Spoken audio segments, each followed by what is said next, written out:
Sam. J'ai lu une histoire l'autre jour, puis je la trouvais vraiment intéressante. Ok, raconte-moi ça.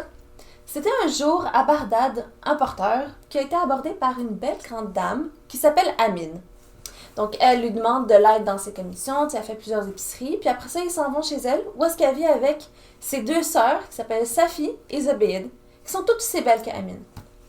Après des demandes insistantes de la part du porteur, les trois sœurs acceptent qu'elle reste avec elle. Yuck! Je laisserai jamais un homme insistant rentrer chez moi. Attends là, elle lui donne une condition, qu'il faut qu'il respecte le dicton « La tatadakhol bima la ya'nik, tajud ma la yurdik ».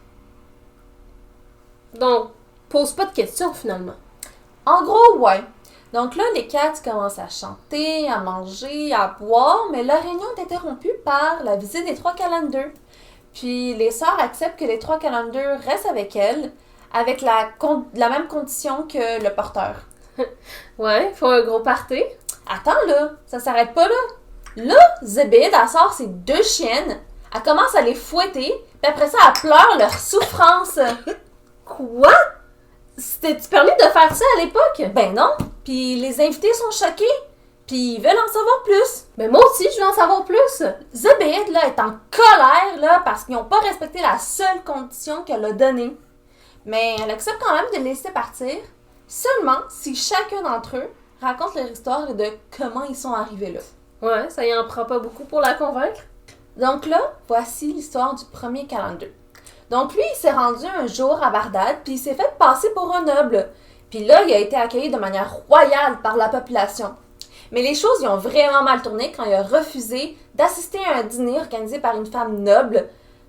Tout ça parce qu'il n'y avait pas faim. Okay. Puis ça l'a amené en prison. Juste parce qu'il a pas voulu manger? Ben oui, comme nos matins.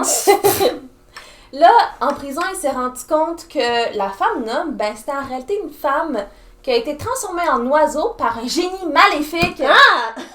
Ok. Ben oui. Là, le deuxième calendrier, ben en fait, c'était un prince. Puis un jour, il a essayé de sauver une princesse qui était enfermée dans un palais souterrain.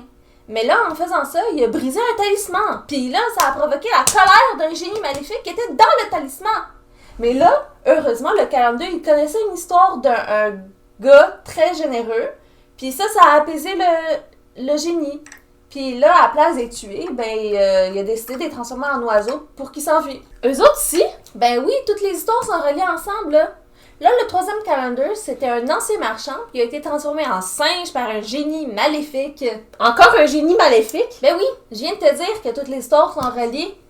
Là, il a été nommé vizir par le sultan grâce à ses compétences en écriture, mais sous la forme d'un singe. Là, ce qu'il faut comprendre de ces histoires-là, c'est que ça met vraiment en évidence les valeurs de bonté, de générosité, de compassion, de persévérance, tout en mélangeant l'intrigue et la magie. Oh, cute! Comme un film Disney. Ben oui!